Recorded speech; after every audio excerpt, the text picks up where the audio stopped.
play Kentucky this weekend on ABC at 12 o'clock. Coach, start when you're ready. All right, guys. It's on to Kentucky for us. Our guys are fired up. Got work done yesterday, and a bunch of them came in. And I think when you see our guys, you realize how invested they are when they hurt.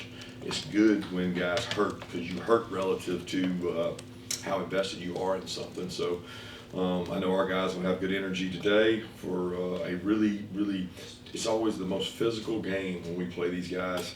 I think because philosophically they believe in running the ball, we believe in running the ball. Those two things hit head to head when we play them.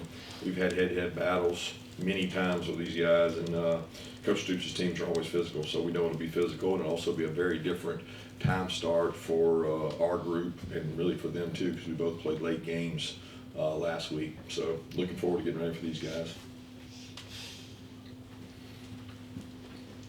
Yeah, Kirby, going back to Saturday, the fourth down play with Cash, was there any discussion on the headset about asking for a review for the play before? It looked like Gunner got close to the line of the game.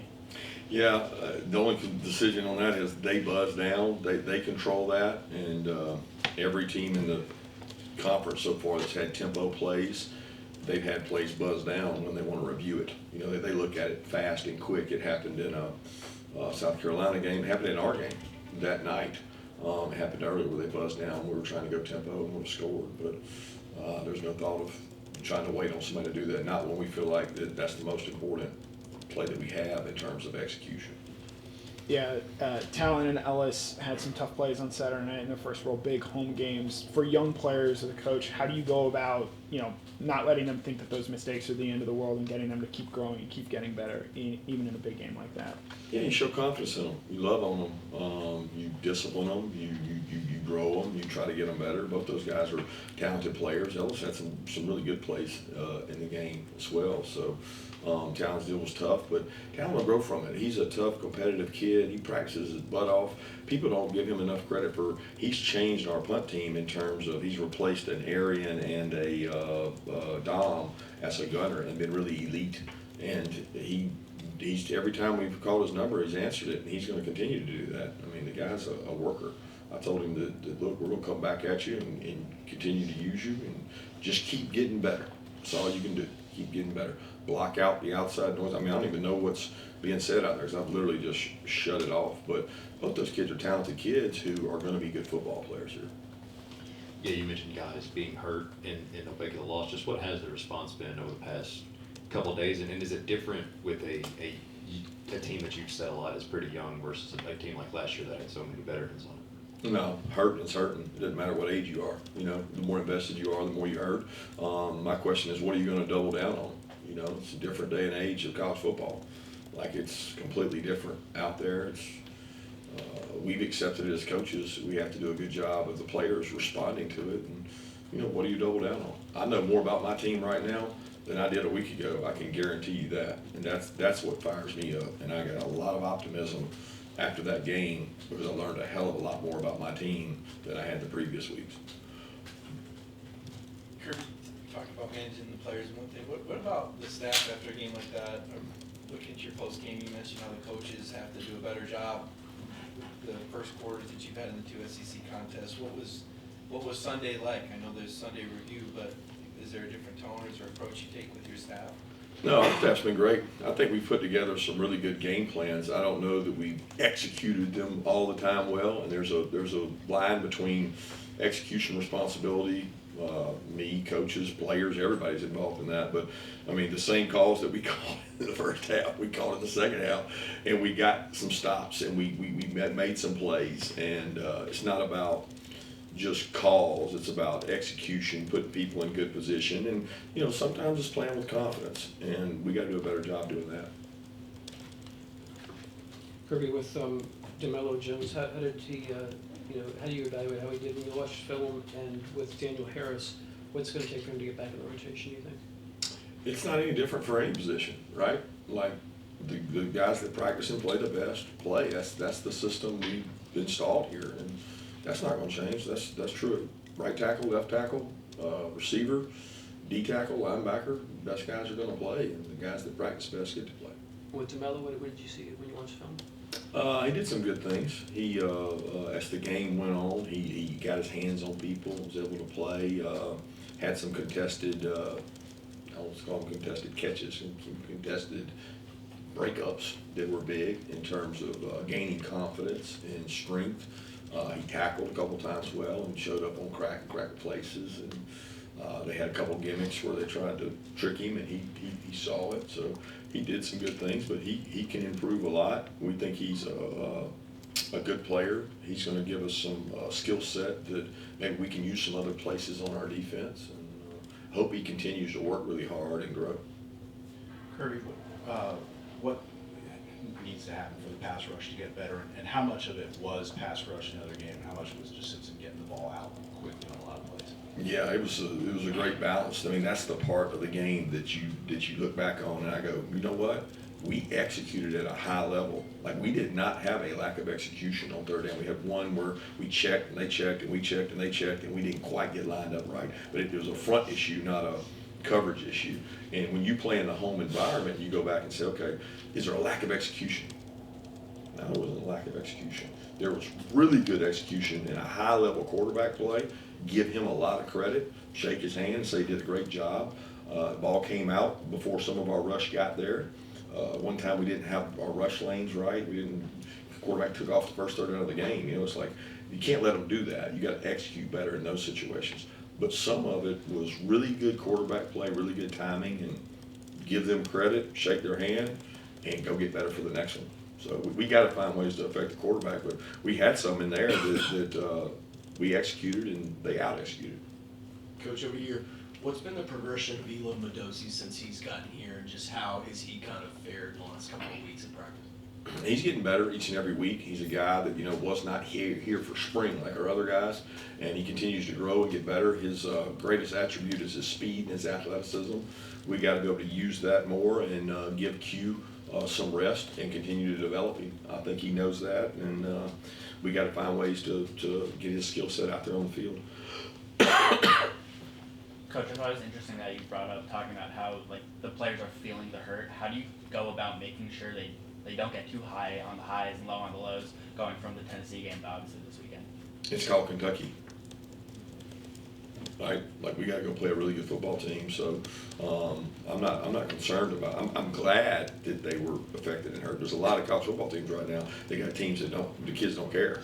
Like, when people hurt, you usually get a better response, right? You get a better mechanism of buy-in or doubling down on something of knowing who I am and knowing what I've got to work on. So that part excites me to get to work today.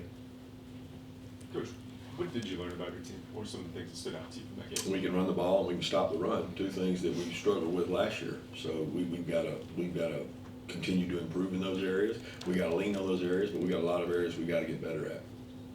Kirby, a few self-inflicted wounds last week for Kentucky in the South Carolina game, but they ran the ball effectively when they held on to it. What do you see out of Seth McGowan in terms of his ability to move change? Physical. Their backs are physical. I mean, every time we play them, their offensive line, they have a defensive head coach, Coach Stoops, that believes in running the ball, and they have really good run schemes, and they have really big physical guys, and their backs match their O-line in terms of size, both backs. Coach, obviously the running back room seems to have a different star every week. Obviously Nate had his fumble and didn't get back out there and get to carry the ball. And what's kind of the expectation for him this week, and just what's the dynamic between him and Chauncey? Obviously those guys came in together. So.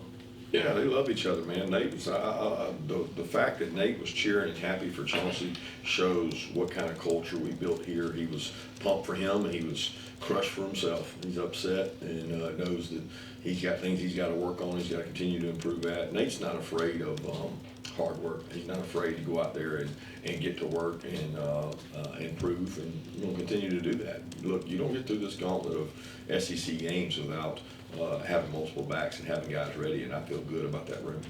Yeah, back in the spring, you talked about the importance of having continuity and consistency on your coaching staff in terms of all 10 on-field assistants coming back, and I'm wondering how important was that, how much of a factor was that, knowing that you were going to have a young team this year and leaning on those guys who had been in this coaching staff before to sort of help shepherd this team through? I don't know. I mean, I'm glad that we got all the guys. I'm glad we have the continuity we have. I think it helps the offensive players and defensive players that returned, or maybe the ones that were here last year that didn't play, like a Q, guys that are playing a lot of reps that I call sophomores. I think that continuity really helps them. I think it helps new guys that transfer in terms of having a relationship with somebody, but we also made some really good additions. We've gotten great ideas and energy from guys that have been brought in, whether it's from the NFL ranks or college ranks, with Brumbaugh and some other guys. So I feel great about our staff. Yeah, Coach, I want to ask about Noah Thomas, just the progress you've seen him make and what you're seeing out of him in practice. Noah's been great, man. Noah's another guy that is a culture winner for us. I mean, he competes so hard. He starts on special teams. He rolls in and plays sometimes with Colby, but at the same position as Colby. And he hasn't gotten some of the breaks that Colby has in terms of when he's in the game, but he has a lot of the same similarities. We've had 2 or 3 shots that early in the year he would have hit, and he was wide open, but we had protection breakdowns. It just hadn't happened, and he hasn't pressed because of it. All he does is, what do we need to do to get better, Coach? Tell me what we need to do to get better. What do I need to do to get better? And he continues to grow and buy into that. And when you have that kind of culture, it helps you win. Coach, Kyra Jones is quietly putting up big numbers, second leading tackler 2 weeks in a row. What are you seeing out of him on the film after the games? Some good, some bad. Physicality has been good. That's why he's playing. He's Vic. He thumps when he hits. You know, like he has knockback tackles, and he plays physical, which is really important in that position, because you're going to get caught in positions where you got to run and cover, and you're going to get caught where you got to go tackle jam or a big back like Seth, and you're like, ooh. But he's been able to do those.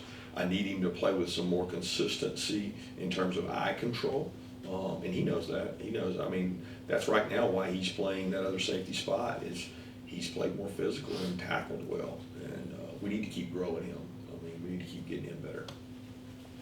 Yeah, the other night you mentioned there were some guys that were pretty vocal in the locker room at halftime. Just how much does a loss kind of further develop the leadership of a young team like this, and what do you anticipate seeing from those guys, the guys that are stepping up as leaders on the practice field this week? Well, just be themselves. I don't see it any different than any week. I mean, our leaders lead, and our team follows the leadership of this team, and it's been great so far. I don't expect it to change any. Kirby, I want to ask you about Zachariah Brandt. He had obviously a really big run from under your goalpost, got you 10 yards out of position, made a 3rd down catch, and made your traffic. How much differently are teams playing him, and what is I think you said you drew a line between execution and play call. How do you draw a line between taking what the defense gives you and making sure that you keep getting Branch the ball even with extra attention? It's important he touches the ball. I don't really know how to answer that question, because I don't really fully understand the question. Our defense is changing how they play us. I think it's hard because he's all over the place. You know, he's outside one time, he's inside one time, he's in motion one time, he gets handed the ball one time, he gets a screen one time. I mean, there's a lot of different ways to move him around, and I think our offensive staff has done a tremendous job of trying to find ways to get him touches. It's important to keep his durability up. He's a punt returner, he's a kickoff returner, and he's a touch guy. And so we got to be smart about how we get him the ball, when we get him the ball, and he's got to take advantage of those. You know, there's probably some missed ops for him too in the game that he has, that he's got to make. He's got to capitalize on every opportunity he gets, because he is an explosive player. Haven't had the time to go back and watch the film. How did you evaluate what you saw from Bo, from Juan, from Dontrell, just those young guys on Saturday? Growing up, you know, they all 3 have not played much. They're all 3 improving. They're very different. I mean, in terms of Juan and Bo, you couldn't get 2 more different guys. But there's a couple critical mistakes. Really, you know, the 4th and 1 was a deal where they didn't line up right. They're completely bust. We're going to walk in the end zone with the play call we got, and we just have a guy not block a guy that he's supposed to block. But outside of some of that, they did a lot of good things, and that's why I'm pleased and promised about, like, okay, went into the game not knowing about the right tackle position, came out of the game going, both guys, I mean, they did some good things. So I'm pleased with where it's headed if they continue to get better. coming off a tough loss against and playing this week against Kentucky, a team that is not of the same prestige of Alabama, do you worry either from an atmosphere standpoint or with your own team's standpoint with a noon kickoff of it being maybe perhaps a sleepy start? I worry about everything. I worry about everything. You know me, I worry about everything. Kirby, Mark Stoops was already in the SEC coaching meetings when you got here at Georgia. You know, he's in his 13th season. What do you make of that longevity? Man, it's amazing.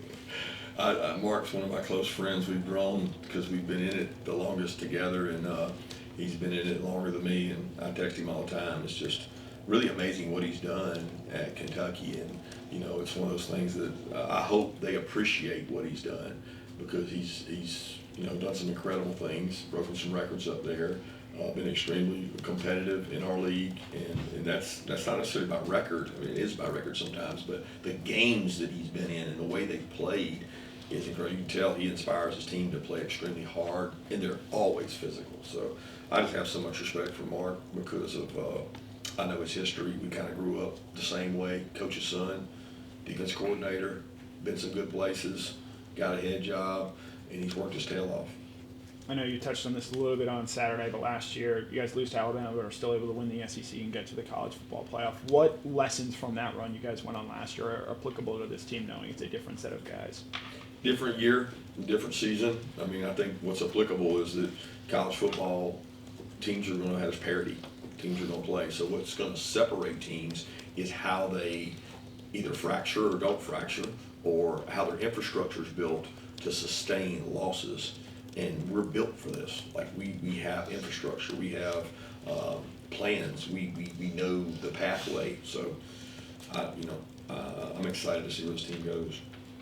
Coach, obviously this week I think the time of possession was about 10 minutes difference. And you guys have talked about starting fast, especially defensively, but going 3 and out on the first series of last game, how does that impact the entire game when you get the ball early and then don't get it back for 5-10 minutes sometimes with just with the way Alabama plays and also the way Kentucky plays just running football? Yeah, how does it impact the game? Well, it impacts the first 5 minutes of it. The next 5 minutes are based on those 5 minutes, and then the next 5 minutes are based on those 5 minutes. Do you want to start fast? Absolutely. Do you want to start with 3 and out on defense? Hell yeah. Do you want to start with 3 and out on offense? Hell no. But like, it is what it is. Like, how do you do it better? Maybe we change something up. Maybe we do something different. I mean, but at the end of the day, I'm very confident in who we are. Like, the week before on offense, we drove down and scored. You know, the 2 weeks prior on defense, it was bang, bang, bang, out, out, out. We didn't play 50 snaps.